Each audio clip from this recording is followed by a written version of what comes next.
Hello students, today we will discuss mixed grouping of cells. पिछले class में हम series combination पढ़ चुके हैं, पैरेलल कम्बिनेशन पढ़ चुके हैं। अब यदि हमारे पास बहुत सारे सेल्स दिए हुए हैं और कुछ सीरीज में कनेक्टेड है और कुछ पैरेलल में कनेक्टेड है with external resistance capital R, then what will be the equivalent EMF between the point A and B, and what will be its equivalent internal resistance? As you can see here in figure, M cells, each of EMF E and internal resistance small r are connected in series, and n such rows, ऐसे ऐसे n rows हैं, are connected in parallel with external resistance capital R as shown in figure. आप देख लीजिए, M cells हैं series में और ऐसे ऐसे n rows बने हुए हैं जो कि एक्सटर्नल रेजिस्टेंस कैपिटल R से कनेक्टेड है। इसी बात को हम लिखवा भी दिए हैं, consider M cells each of EMF capital E and internal resistance small r are connected in series. In such rows are connected in parallel with external resistance capital R. Now what will be the equivalent EMF between the point A and B? The equivalent EMF,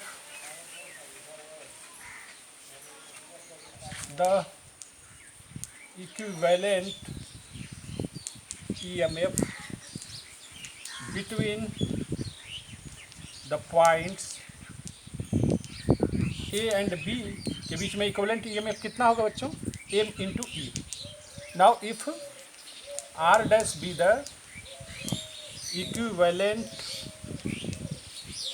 internal resistance,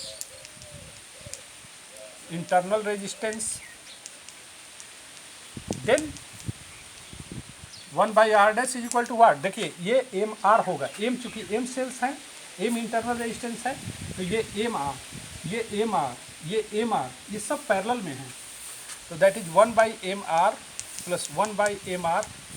ऐसे कितने series हैं? n times.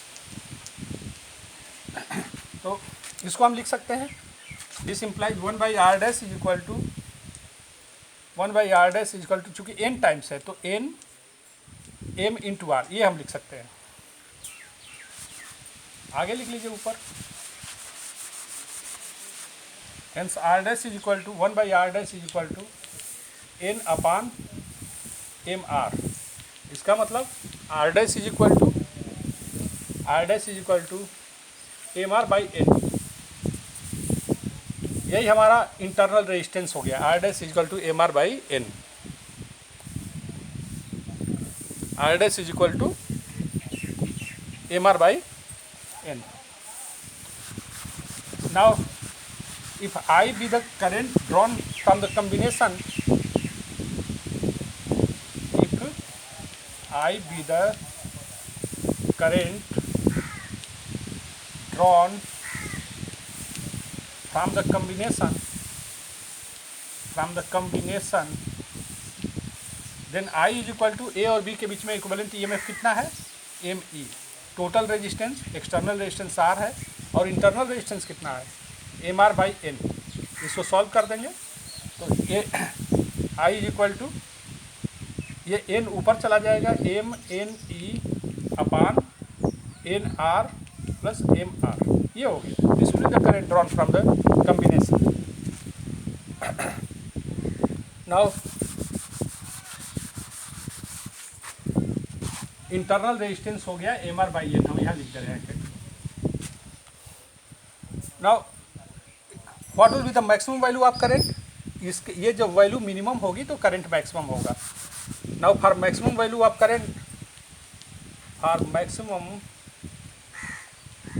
Maximum value of current, N R plus M R should be minimum, ये minimum होना चाहिए। Hence अब इसकी minimum value के लिए हम क्या करेंगे? Hence N R plus M R, इसकी मिनिमम वैल्यू चाहिए। मिनिमम वैल्यू के लिए हम क्या लिखेंगे भाई? N R plus M R को हम लिख सकते हैं, ए प्लस बी को हम लिखा जा सकता है ए माइनस बी का whole square, N R minus M R का whole square plus 4ab 4NR into MR, ये हो गया। अब देखिए NR प्लस MR की मिनिमम वैल्यू के लिए ये तो जीरो हो नहीं सकता, ये जीरो हो नहीं सकता, इसलिए इसको जीरो होना चाहिए। Hence for minimum value of NR plus MR क्या होना चाहिए भाई मिनिमम वैल्यू के लिए? This NR minus MR should be zero, ये वैल्यू जीरो होना चाहिए। Hence capital R is equal to NR is equal to MR। Hence NR is equal to NR minus MR is equal to zero, इसका मतलब NR is equal to MR। तो capital R is equal to MR by N, और MR by N क्या है? Internal resistance है। इसका मतलब जब एक्सटर्नल रेजिस्टेंस और इंटरनल रेजिस्टेंस बराबर होंगे उस समय कॉम्बिनेशन से मैक्सिमम करंट ड्रॉ होगा। Hence for maximum value of current, hence for the maximum value of current,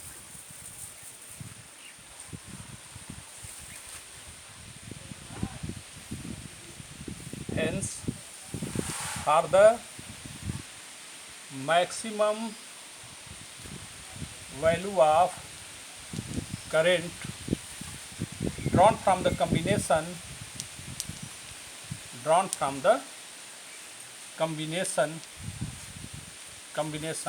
capital R मतलब एक्सटर्नल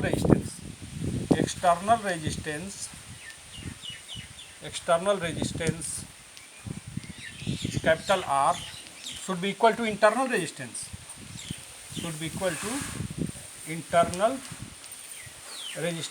रेजिस्टेंस कितना है?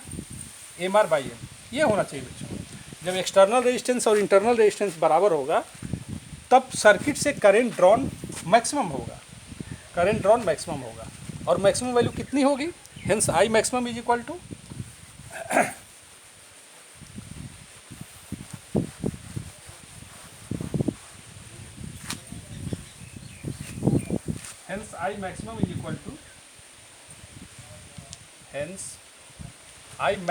मैक्सिमम वैल्यू कितनी होनी चाहिए भाई? EMF क्या है? M इंटू E था, प्लस एक्सटर्नल रेजिस्टेंस था और internal resistance MR by N था। तो अब ये देखिए मैक्सिमम रेजिस्टेंस के लिए ये जो एक्सटर्नल रेजिस्टेंस है वो तो इंटरनल रेजिस्टेंस के बराबर हो जाना चाहिए, that is MR by N। क्यों? क्योंकि for maximum value this external resistance should be equal to internal resistance. Hence I maximum is equal to ME, ये N ऊपर चला गया तो M इंटू N ऊपर चला गया अपन MR और MR 2MR, M से M कैंसिल आउट हो गया। I maximum is equal to NE upon 2R। This will be the maximum value of current drawn from the combination. और कब draw होगा? जब इंटरनल रेजिस्टेंस और external resistance बराबर होंगे। ओके, नाउ नेक्स्ट आप नोट कर लीजिएगा इसको वीडियो पॉज करके।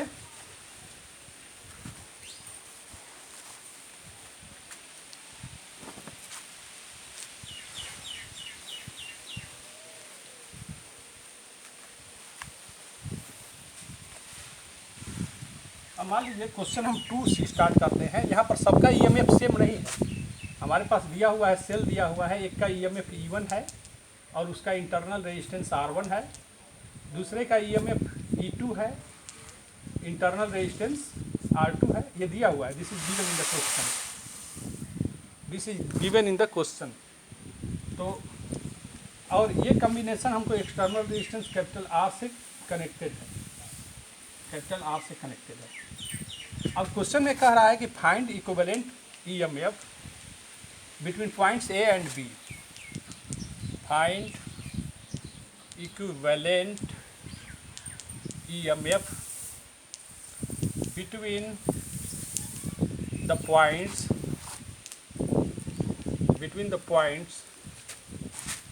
A and B, ये पहला था। और दूसरा क्वेश्चन इसी में है, सेकंड आपका find equivalent resistance of the find the equivalent internal resistance, equivalent internal resistance. ये क्वेश्चन आप लिख लीजिए, वीडियो पॉज करिए, क्वेश्चन लिखिए।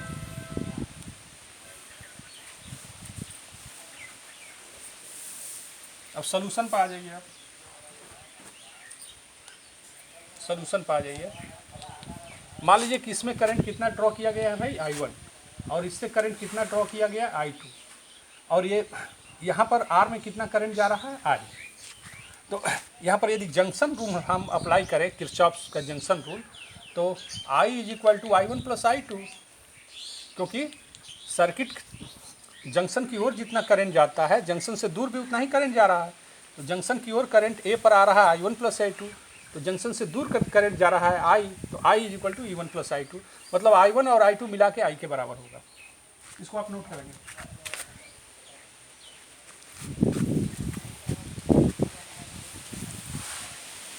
Now applying loop rule, Kirchhoff's rule, loop rule, applying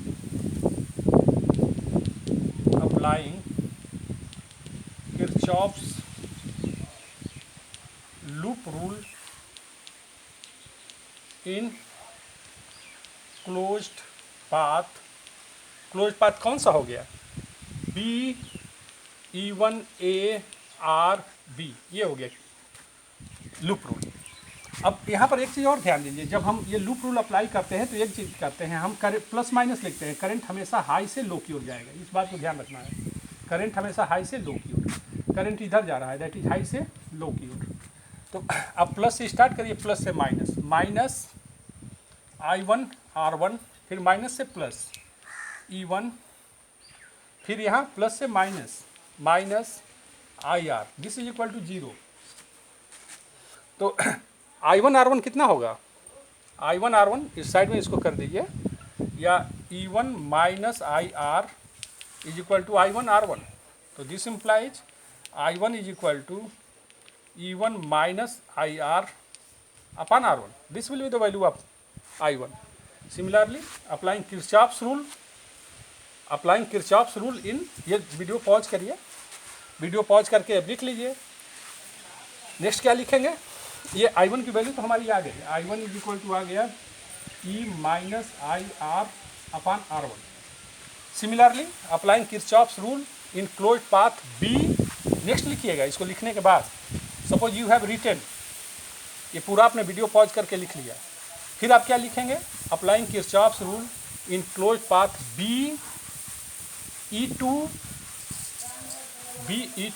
A R B।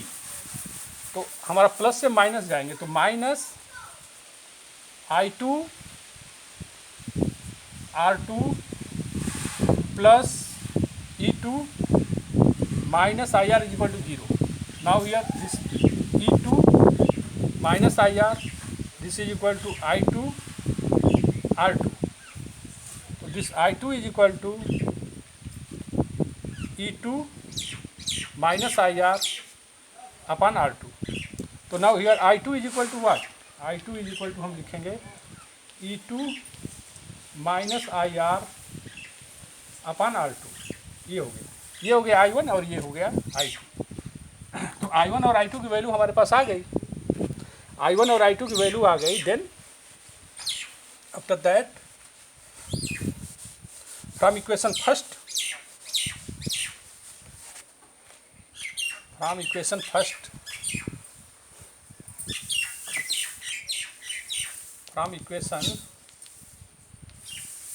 Equation 1 हमको क्या मिलेगा, I is equal to I1 plus I2 दिया हुआ है, तो I is equal to I1 की जगह पर E minus IR upon R1, E1 minus IR है, E1 minus IR upon R1, और I2 की जगह पर E2 minus IR upon R2। तो this implies what, this implies I is equal to E1 upon R1 plus E2 upon R2 minus IR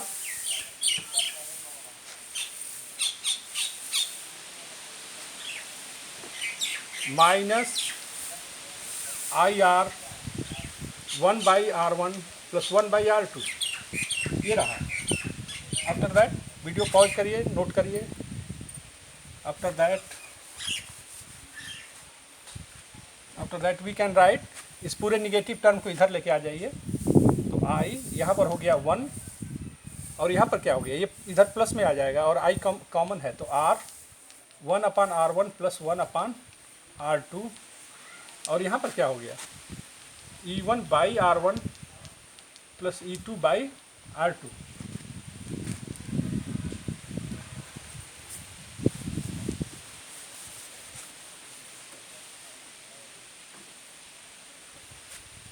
तो I is equal to E1/r1 plus E2/r2 upon 1 plus capital R 1/r1 plus 1/r2। तो LCM थोड़ा ले लेंगे, LCM ले लीजिए, video pause करके आप लिखते चले जाएंगे। तो I इज इक्वल टू वाट, यहाँ पर देखो ये R1 R2 एलसीएम ले लिया, फिर यहाँ E1/r2 प्लस E2/r1 अपान क्या हो गया यहाँ 1 प्लस कैपिटल R, ये देखिए R1 प्लस R2, ये वैल्यू है, आप नोट कर लेंगे इस टर्म को भी।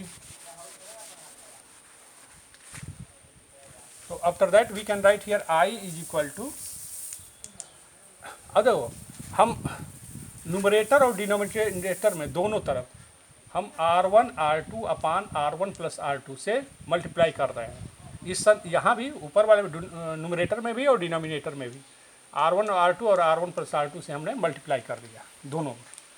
तो यहाँ पर R1 R2 कैंसिल आउट हो गया, तो हमको मिला क्या, E1/r2 प्लस E2/r1 अपान R1 प्लस R2 अपान यहाँ मल्टीप्लाई कर दिया, R1 R2 मल्टीप्लाई कर दिया, R1 प्लस R2 मल्टीप्लाई कर दिया, तो यहाँ कैपिटल R बच गया, फिर केवल कैपिटल R, और यहाँ पर बचा क्या R1 R2 upon R1 plus R2। तो this is external resistance and this is internal resistance. तो hence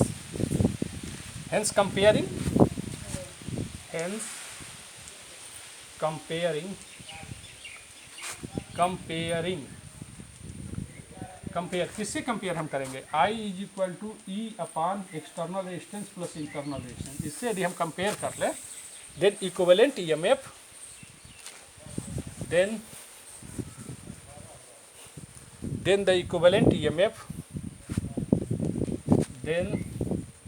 the equivalent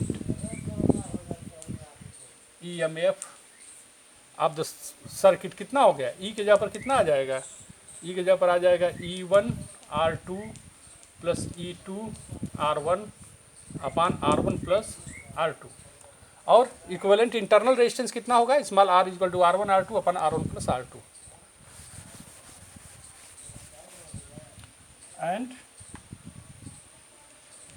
and small r is equal to कितना हो गया, R1 R2 upon R1 plus R2। तो ये चीज़ हो गया है आपका, इक्विवेलेंट EMF आ गया और इक्विवेलेंट इंटरनल रेजिस्टेंस आ गया। तो what will B equivalent EMF between point A and B, that is E1/r2 plus E2/r1 plus R1 plus R2, and what will B equivalent internal resistance, that is R1 R2 upon R1 plus R2। ये दो question हो गए, इसको आप note कर लें। Now third question आप देख लीजिए, ये NCERT का एग्जाम्पल है, 3.7 है शायद।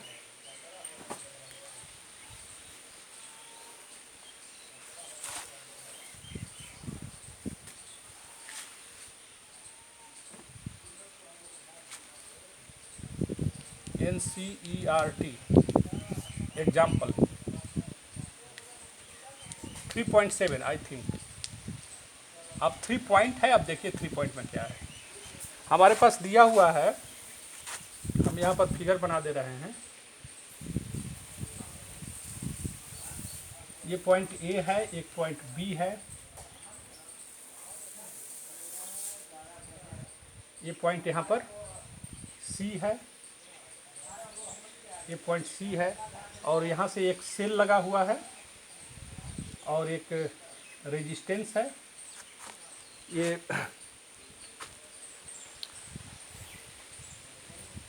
और यहाँ पर 4 ओम है ये, दिस 4 ओम एंड दिस 2 ओम, ये 2 ओम दिया हुआ है यहाँ।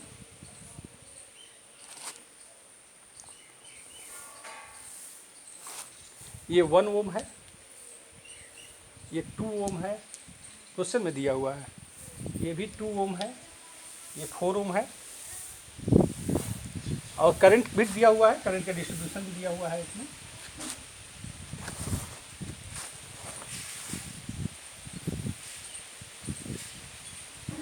ये 5 वोल्ट की बैटरी है यहाँ पर।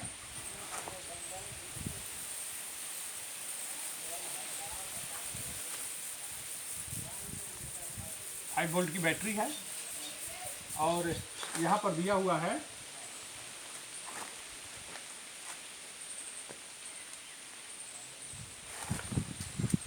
ये इससे कनेक्टेड है।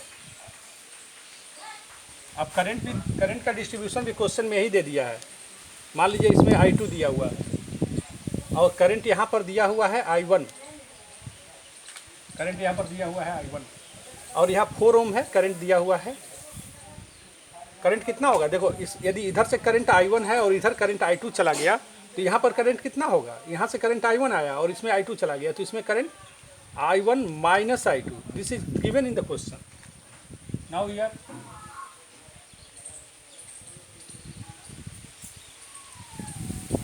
यहाँ पर करंट कितना होगा, इधर से करंट I2 आ रहा है और इसमें करंट I3 आ रहा है, इधर से करंट I2 और इधर से करंट I3, तो इसमें करंट कितना होगा I2 plus I3, this is given. इधर से करंट I2 आया, इधर से I3 आया, तो इसमें करंट कितना हो गया I2 प्लस I3।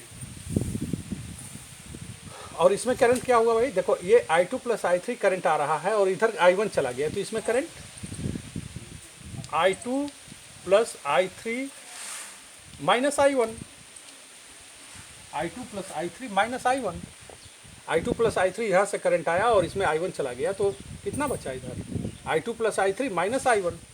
इस पॉइंट को आप B ले लीजिए, इस पॉइंट को आप E ले लीजिए, दिस पॉइंट इज E। अब ना क्वेश्चन पूछ रहा है find the current in each branch. What is the question, question is find the current in each branch. और ये रेजिस्टेंस कितना है हमको तो याद नहीं आ रहा है, ये रेजिस्टेंस कितना है, एनसीईआरटी का एग्जाम्पल है। और इसमें आप कुछ मान लीजिए 1 ओम 2 ओम जो भी है, अब फिर इसको सॉल्व कर लेंगे, न्यूमेरिकल वैल्यू इसका तो कोई फर्क नहीं पड़ता है, आंसर तो फिर अलग आ जाएगा। नाउ अप्लाइंग किरचॉफ्स रूल इन, पहले प्लस माइनस आप करिए, प्लस माइनस करिए। फिर मान लो ये प्लस है, करंट हमेशा हाई से लो की हो जाएगा, प्लस मतलब हाई, माइनस मतलब लो। फिर इधर यहाँ पर करंट हमेशा हाई से लो की ओर जा रहा है, करंट इधर ये हमेशा हाई होगा, ये लो होगा। करंट इसमें इधर जा रहा है तो ये हाई हो गया, ये लो हो गया। करंट इधर जा रहा है तो ये हाई हो गया, ये लो हो गया। तो ये हमारे पास दिया हुआ है, देखिए तीन अननोन है I1 I2 I3, तो 3 इक्वेशन बनना है हमको, 3 इक्वेशन बनाएंगे तभी हो पाएगा, तभी बन पाएगा। इस रेजिस्टेंस को भी आप 2 ओम मान लीजिए, हमको याद नहीं है आंसर तो गलत अलग आएगा फिर इसका 2 ओम। तो आप देखिए in applying Kirchhoff's rule in closed loop, ये माइनस से प्लस जा रहा है तो कितना होगा भाई, प्लस 2I2, माइनस से प्लस, एंटी क्लॉकवाइज ही हम चलते हैं, बार बार मैं आपको सिखा रहा हूँ किरचॉफ्स रूल का एप्लीकेशन। माइनस से प्लस गए तो प्लस 2I2, फिर प्लस से माइनस गए, ये 10 वोल्ट का है, ये इसका EMF 10 वोल्ट है, क्वेश्चन में दिया हुआ है। फिर प्लस से माइनस गए, यहाँ से देखिए क्लोज, माइनस से plus, plus current into resistance 2I2, फिर प्लस से माइनस, माइनस 10, फिर यहाँ माइनस से plus, plus 2I2 plus I3, I2 plus I3। अब B पर चले गए, दैट इज 0। अब देखो 2I2 और 2I2, 4I2, इसमें करंट I1 था, ये मिस कर रहा है 1 ओम। एक मिनट,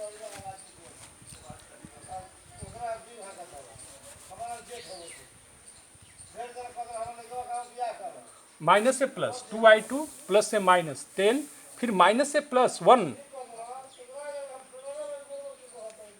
प्लस 1I1, फिर ये माइनस से plus 2I2 plus I3, this is equal to 0। तो दिस इम्प्लाइज I1 2I2 और 2I2 4I2 plus 2I3 this is equal to 10। ये हो गया equation. I1 plus 4I2 plus 2I3 this is equal to 10। ये इक्वेशन है, एक equation ये बन गया मेरा। नाउ क्योंकि 3 इक्वेशन हमको चाहिए। ये कौन सा पहला क्लोज लूप कौन सा था?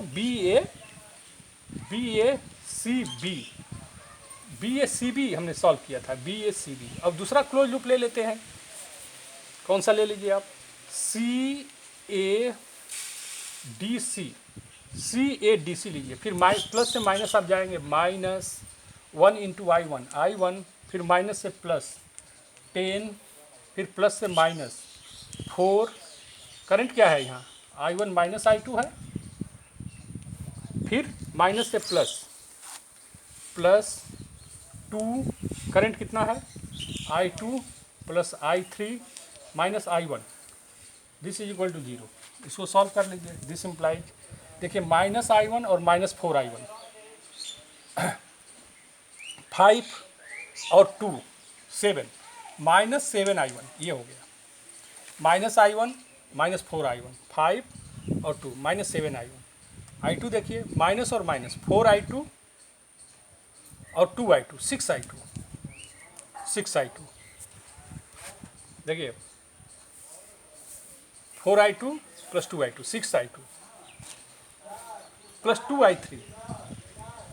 2I3 is equal to -10।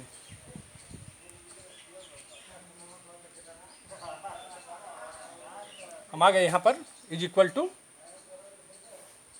फिर से आप देख लीजिए, -I1 -4 5 7 -7I2 प्लस माइनस और माइनस प्लस 4I2 और 2I2 6I2। I3 की वैल्यू कितनी हो गई? 2I3 plus 10 is equal to 0। तो इज इक्वल टू -10 हमको लिखना पड़ेगा। या this implies 7I1 -6I2 -2I3 this is equal to 10। ये दूसरा इक्वेशन हो गया, सेकेंड इक्वेशन हो गया। Now applying Kirchhoff's rule in close, एक और बन रहा है, इसको आप नोट कर लेंगे, इस इक्वेशन को भी। 7I1